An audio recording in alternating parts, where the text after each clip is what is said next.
Kita lanjut lagi kisah menantu pahlawan negara. Jangan lupa like, subscribe, share video dari Alta TV, biar Mimin semangat untuk update video-video terbaru.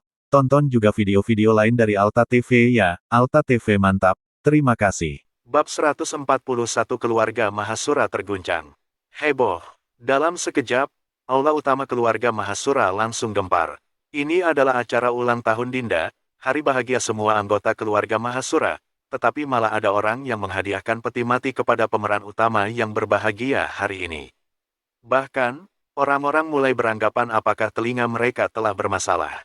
Namun, detik berikutnya, di bawah kepemimpinan 2 orang pria, 4 orang pria membawa masuk sebuah peti mati besar.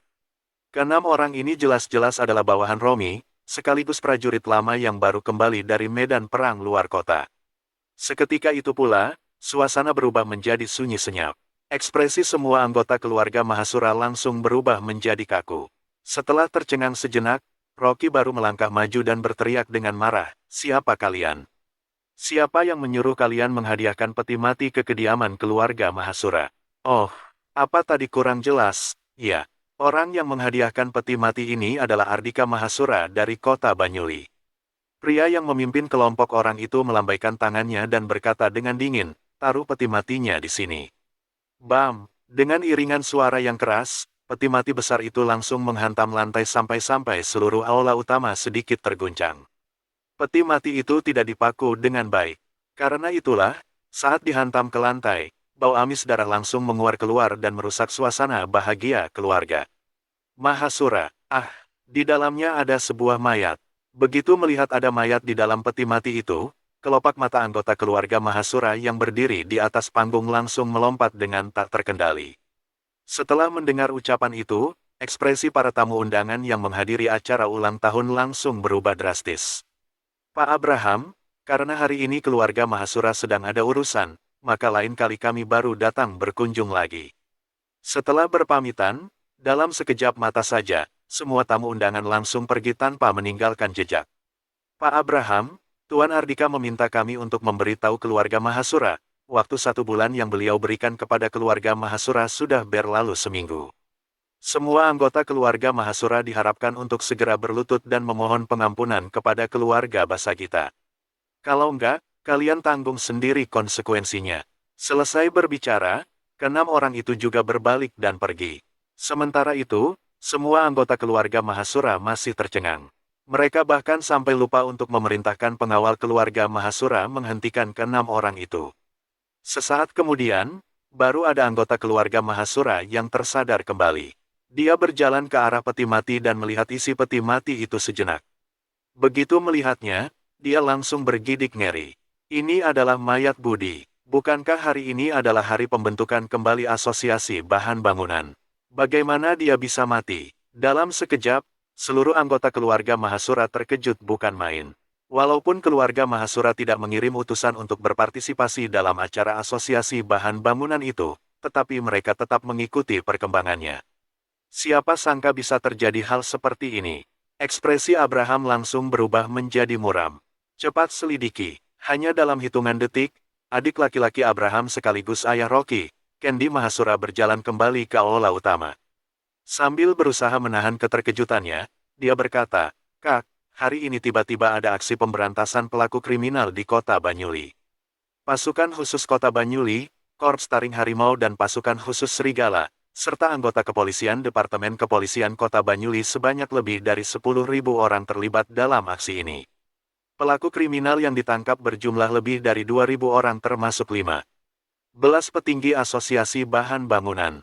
Semua penjara baik kecil maupun besar di kota Banyuli sudah penuh. Karena memimpin aksi tindak kejahatan, Budi bunuh diri di gedung Universal. Lalu, di bawah kepemimpinan Henry, orang paling kaya di kota Banyuli, grup Sentosa Jaya mengambil alih asosiasi bahan bangunan, sedangkan grup Susanto Raya diambil alih oleh keluarga Basagita." Setelah mendengar informasi itu, semua anggota keluarga Mahasura langsung terdiam. Aksi pemberantasan tindak kejahatan bertepatan pada hari pembentukan kembali asosiasi bahan bangunan. Grup Sentosa Jaya benar-benar hebat, sampai-sampai mampu menggerakkan prajurit tim tempur kota Banyuli. Ardika berani memprovokasi keluarga Mahasura. Apa mungkin dia yang merencanakan aksi kali ini? Tanya Rocky dengan enggan. Abraham mendengus dan berkata, hal seperti itu nggak mungkin terjadi. Kita semua tahu identitas asli Ardika. Seharusnya semua ini direncanakan oleh grup Sentosa Jaya. Sepertinya aku sudah menganggap remeh Henry. Ternyata presdir muda itu cukup hebat. Bab 142 cari mati dengan menindas istriku lagi. Sejak hari pertama grup Sentosa Jaya berdiri, keluarga Mahasura sudah mulai menyelidiki presdir muda itu. Namun, upaya mereka sama sekali tidak membuahkan hasil. Karena itulah, mereka meminta Budi membangun kembali asosiasi bahan bangunan untuk menguji kemampuan presdir muda itu. Sekarang, mereka sudah melihat hasilnya. Hasil ini benar-benar di luar bayangan mereka. Keluarga Mahasura bahkan sampai kehilangan seekor anjing setia. Mendengar hal ini tidak ada hubungannya dengan Ardika, seluruh anggota keluarga Mahasura baru menghela napas lega. Kala itu, mereka terlalu kejam pada Ardika. Kalau Ardika benar-benar memiliki kemampuan sebesar ini, tentu saja mereka tidak akan bisa tenang. Candy berkata, tapi, sekarang Ardika sudah mendapat dukungan dari grup Sentosa Jaya. Hal ini bukan hal yang baik bagi keluarga Mahasura. Kak, apa yang harus kita lakukan? Pandangan semua orang kembali tertuju pada peti mati itu, bagaikan ada api yang membara dalam sorot mata mereka. Sejak keluarga Mahasura menempati posisi ini, tidak ada seorang pun yang berani memprovokasi mereka seperti ini. Sekarang hal ini pasti sudah tersebar dalam kalangan keluarga kaya ibu kota provinsi.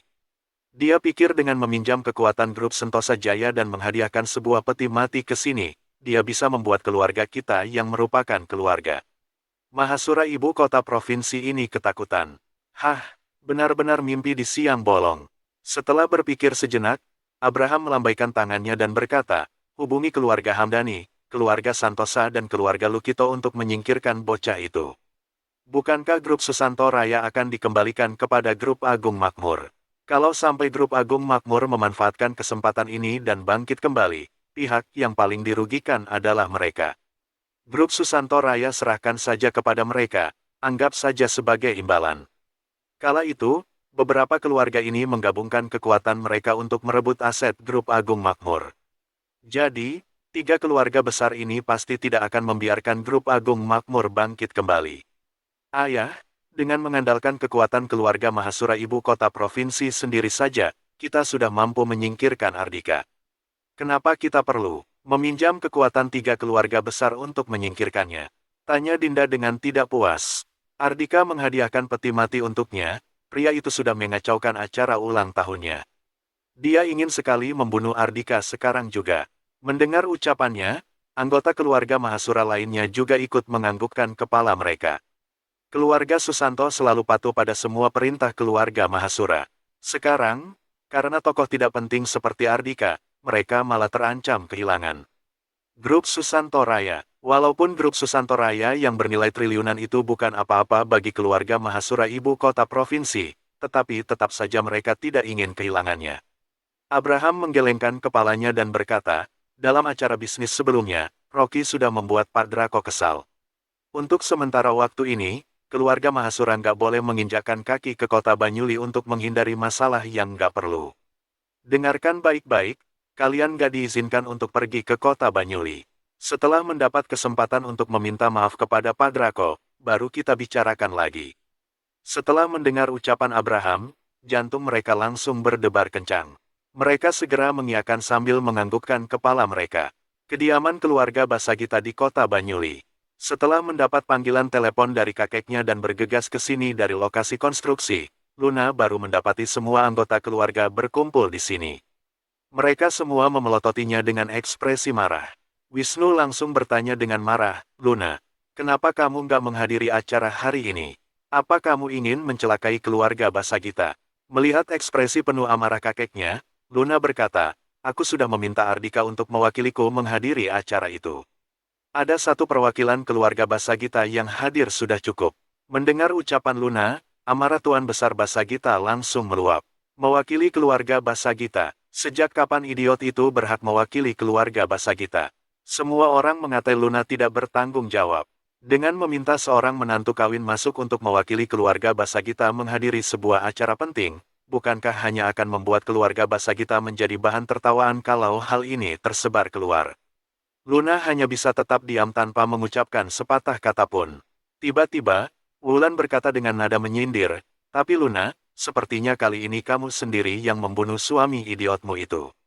Perasaan Luna langsung terguncang, dia mendongak dan menatap lawan bicaranya itu dengan tatapan heran. Wulan mendengus dengan berkata, "Apa kamu nggak bisa pikir sendiri?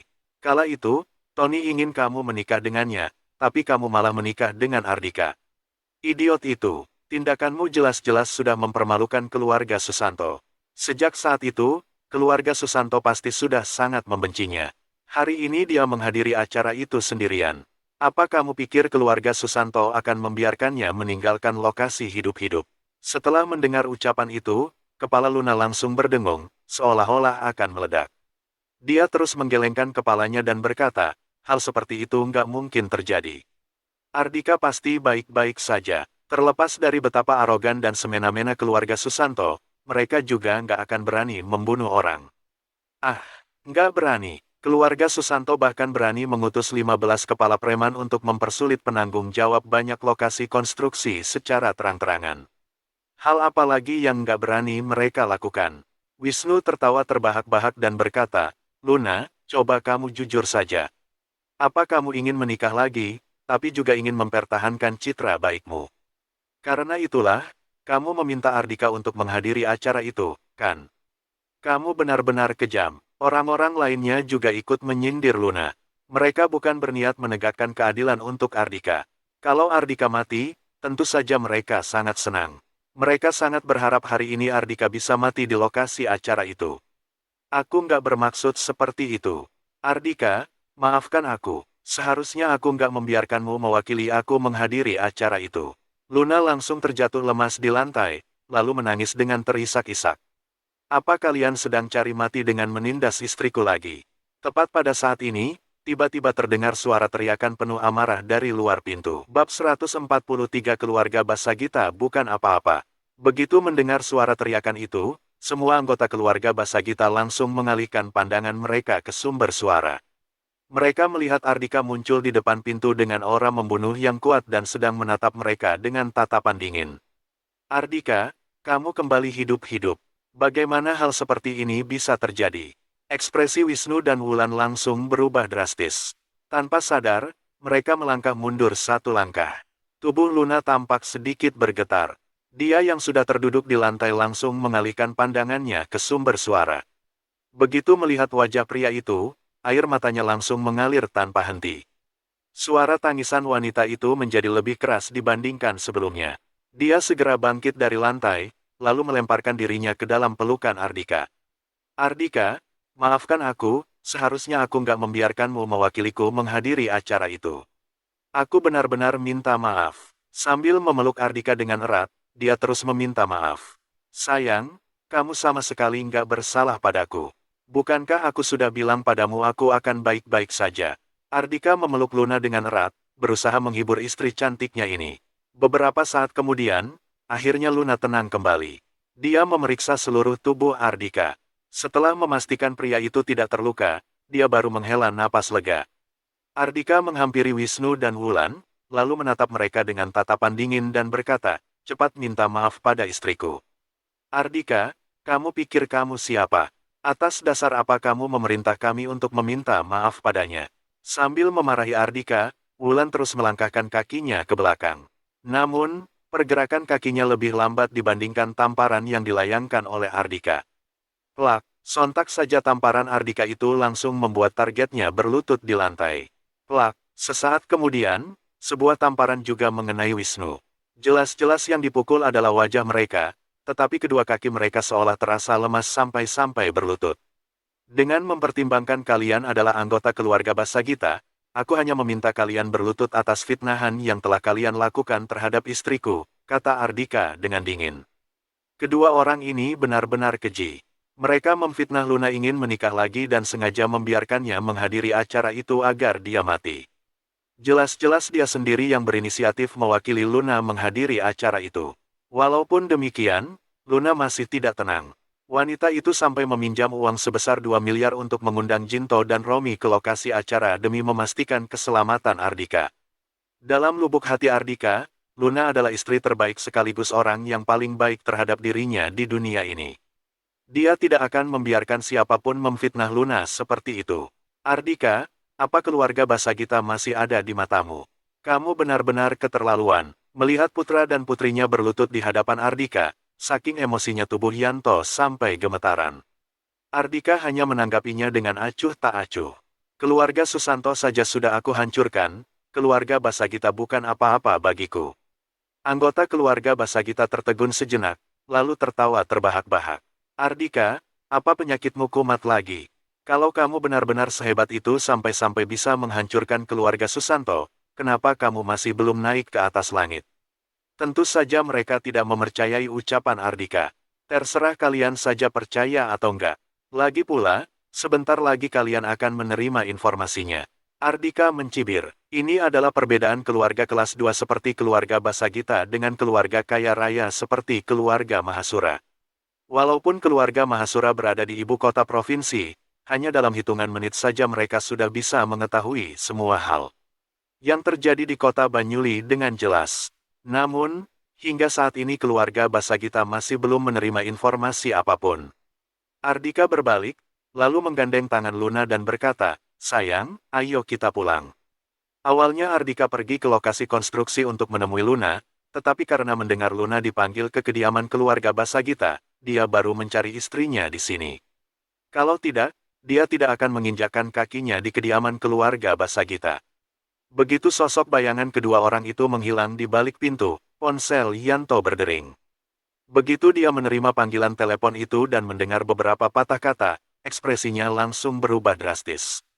Ayah, gawat. Tiba-tiba, kota Banyuli menyelenggarakan aksi pemberantasan pelaku kriminal. 15 petinggi asosiasi bahan bangunan beserta semua anak buah mereka sudah ditangkap. Budi juga sudah bunuh diri. Sontak saja informasi itu membuat semua anggota keluarga Basagita terkejut bukan main. Informasi ini terlalu sulit dipercaya. Asosiasi bahan bangunan yang sudah memonopoli industri properti malah hancur begitu saja. Sebenarnya apa yang telah terjadi? Tuan Besar Basagita berkata, hari ini Ardika menghadiri acara itu. Dia pasti mengetahui sesuatu. Cepat kejar dia dan tanyakan padanya. Semua orang bergegas keluar dari rumah untuk mengejar Ardika. Sayang, sebelumnya aku sudah bilang padamu akan merebut grup Susanto Raya kembali. Sekarang, aku sudah berhasil melakukannya. Besok siang, kamu bawa ayah dan ibu ke sana untuk mengambil alih grup Susanto Raya. Setelah berada di luar, Ardika baru memberitahu berita baik ini kepada Luna. Bab 144 mengunjungi orang tua sahabat. Ardika, jangan berbohong padaku. Bagaimana mungkin hal seperti itu terjadi? Luna memutar matanya ke arah Ardika. Melihat Ardika bisa kembali dari acara itu dalam kondisi baik-baik saja seperti ini, dia sudah cukup puas. Dia sama sekali tidak mengharapkan hal lain lagi. Ardika, apa kamu benar-benar sudah menghancurkan keluarga Susanto? Sebenarnya apa yang terjadi? Kamu baru saja menerima informasi, asosiasi bahan bangunan sudah hancur dan Budi sudah mati. Saat ini, Tuan Besar Basagita beserta anggota keluarga Basagita lainnya yang keluar untuk mengejar mereka segera melontarkan pertanyaan. Setelah mendengar ucapan itu, Luna langsung menatap Ardika dengan tatapan terkejut. Tanpa melirik Tuan Besar Basagita dan yang lainnya, Ardika hanya berkata pada Luna, aku sudah bilang aku nggak berbohong padamu. Bukankah selama ini Budi ingin membalas dendam padaku? Oke, aku kabulkan keinginannya. Aku sudah menghancurkan keluarganya, besok kalian hanya perlu pergi dan mengambil alih atas grup Susanto Raya. Dalam sekejap, tatapan Tuan Besar Basagita langsung berbinar. Ardika, apa kamu melaporkan tindak kejahatan asosiasi bahan bangunan, lalu grup Susanto Raya dikembalikan kepada grup Agung Makmur sebagai hadiah atas laporanmu? Bagi Tuan Besar Basagita, Ardika tidak mungkin memiliki kemampuan untuk melancarkan aksi pemberantasan pelaku kriminal skala besar seperti ini untuk menghancurkan asosiasi bahan bangunan. Paling ini hanya hadiah atas laporan yang telah diberikannya pada pihak berwenang. Ardika sama sekali tidak menanggapi ucapan Tuan Besar Basagita, dia benar-benar malas untuk berbicara dengan pria tua itu. Tuan Besar Basagita beranggapan Ardika tidak menjawab, itu artinya tebakannya benar. Dia menepuk-nepuk pundak Ardika, seulas senyum tersungging di wajahnya. Bagus, bagus, kerja bagus. Luna, Besok kami akan menemanimu untuk mengambil alih grup Susanto Raya. Kala itu, keluarga Susanto merebut aset grup Agung Makmur. Kini, mereka sudah mendapat balasannya. Sudah waktunya kita mendapatkan kembali hak kita.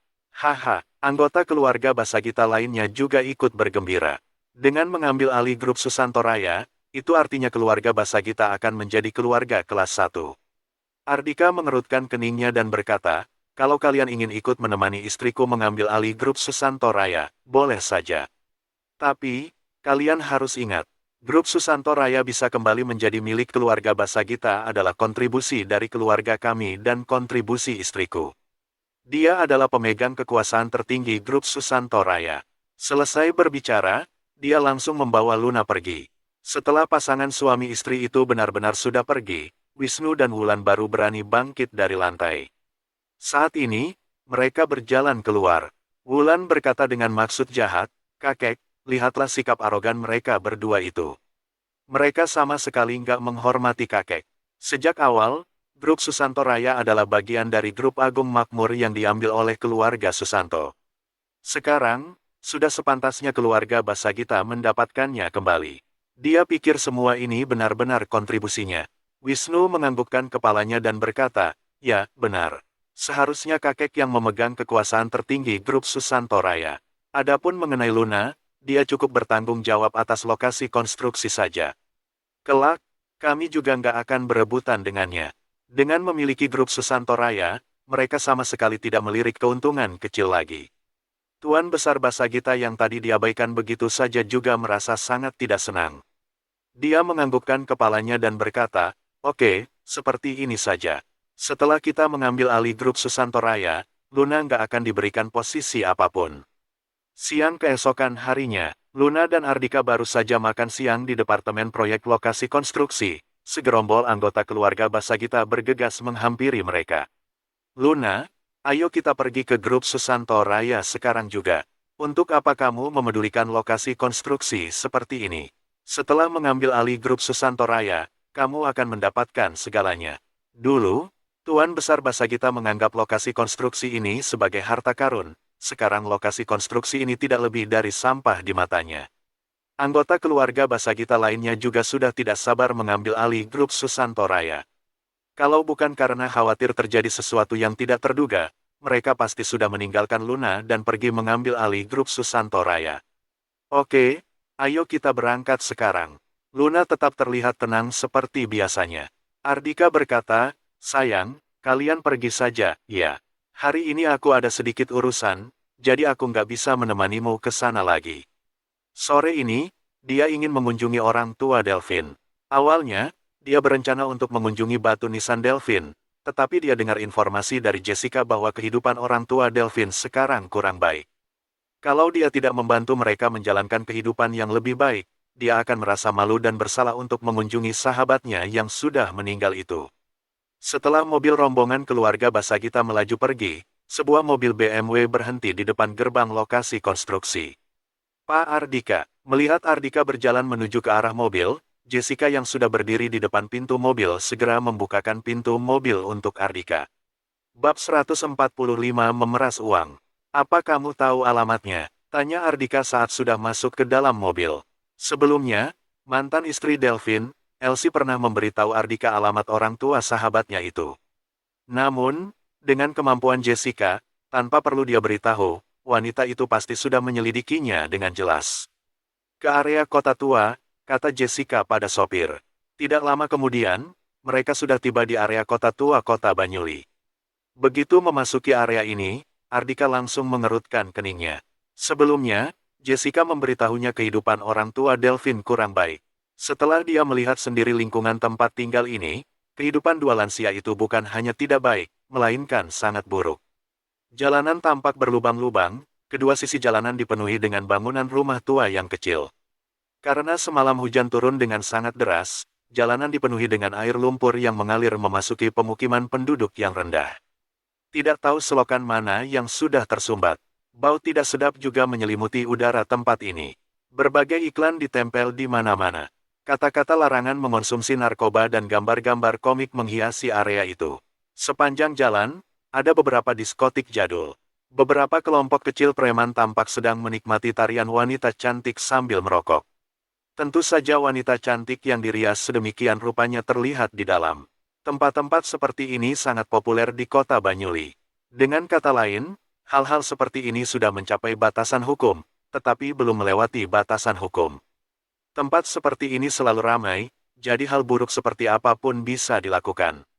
Tentu saja pertengkaran juga sering terjadi di tempat seperti ini, seperti perkelahian bahkan ada orang mati sudah tidak mengherankan.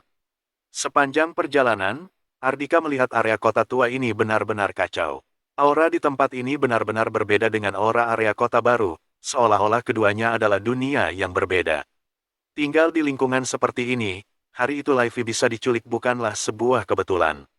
Ardika melemparkan sorot mata dingin keluar jendela. Kejadian yang menimpa Delphine sama dengan kejadian yang menimpa Luna sekeluarga. Mereka sama-sama mengalami situasi yang tidak terduga sehingga menyebabkan keluarga mereka hancur. Namun, bagaimanapun juga Luna sekeluarga masih memiliki keluarga Basagita yang merupakan keluarga kaya kelas 2 sebagai pendukung mereka. Walaupun anggota keluarga Basagita cenderung mempersulit mereka, paling tidak kehidupan sehari-hari Luna sekeluarga tetap tidak terancam. Namun, setelah Delphine yang merupakan tulang punggung keluarganya itu meninggal, kehidupan keluarganya benar-benar sangat buruk. Karena sekarang Ardika sudah mengetahui semua ini, dia tidak hanya akan membantu memberikan kehidupan yang lebih baik kepada keluarga sahabatnya, dia juga akan menyelidiki kebenaran di balik kematian Delphine. Dia akan mencari semua orang yang terlibat di balik kejadian menyedihkan yang menimpa sahabatnya itu dan memberi mereka hukuman yang setimpal. Pak Ardika, jalanan terlalu sempit, mobil sudah nggak bisa masuk, kata sopir yang terpaksa harus menghentikan laju mobilnya setelah melihat sebuah gang kecil, sempit di hadapannya. Jessica berkata, rumah mereka berlokasi di paling ujung gang ini. Ayo kita berjalan masuk ke sana. Ardika keluar dari mobil, lalu mulai menelusuri gang kecil itu. Jessica hanya mengikutinya dalam diam di belakang, sopir juga mengikuti mereka dari belakang. Saat mereka baru berjalan setengah jalan, Ardika mendengar suara teriakan keras dari rumah yang berlokasi di paling pojok. Seorang pria botak berpakaian lengan pendek dengan tubuh bertato membawa beberapa orang anak buahnya untuk mengepung rumah kecil tersebut. Si botak berteriak dengan ekspresi ganas, "Robin Dharma, Sally Sutejo, dasar tua bangka. Putra sialan kalian itu masih berutang 400 juta pada bos Jordi. Kapan kalian akan membayarnya?" Dua orang lansia itu hanya berdiri di sana dengan gemetaran. Mereka tidak lain adalah orang tua Delphine. Robin berkata dengan ekspresi pucat, "Putra kami sudah meninggal selama 2 tahun. Bagaimana mungkin dia berutang pada bos kalian? Kami nggak pernah dengar tentang hal ini. Setelah Delphine meninggal, mereka baru pindah ke area kota lama ini. Sebelumnya, mereka sama sekali tidak mengenal bos dari preman-preman ini, si Jordi." Robin tahu bahwa bawahan Jordi ini hanya ingin memeras uang mereka. Dulu, putra mereka adalah presidir grup Bintang Dharma. Walaupun putra mereka sudah meninggal dan grup Bintang Dharma sudah direbut oleh orang lain, tetapi banyak orang yang mengira Delphine meninggalkan banyak uang untuk mereka. Saat mereka masih tinggal di tempat lain, juga sering ada preman yang datang mengganggu mereka dan ingin memeras uang mereka. Sialan, intinya, Delphine meminjam uang sebesar 400 juta kepada bos Jordi dan belum membayarnya. Sambil menggigit rokoknya, si botak berteriak dengan tidak sabar, "Cepat bayar utang. Kalian adalah orang tua presidir grup Bintang Dharma, kan? Bagaimana mungkin kalian nggak punya uang? Apa kalian sedang bercanda? Kami benar-benar sudah nggak punya uang. Sekarang semua uang kami hanya tersisa beberapa juta, itu adalah persiapan untuk membayar uang sekolah Livy." Dua lansia tak berdaya itu hanya bisa terus memohon dan memohon. Selama 2 tahun ini, semua aset keluarga mereka sudah terkuras habis. Bagaimana mungkin mereka masih bisa mengeluarkan uang sebesar 400 juta? Namun, hari ini si botak tidak akan merasa puas sebelum memeras uang keluarga ini. Utang wajib dibayar. Apa kalian berpikir untuk nggak bayar utang? Selesai berbicara, kilatan tajam melintas di matanya. Dia hendak melayangkan sebuah tamparan ke wajah Robin. "Kalau kamu berani menamparnya, hari ini kamu akan mati di sini."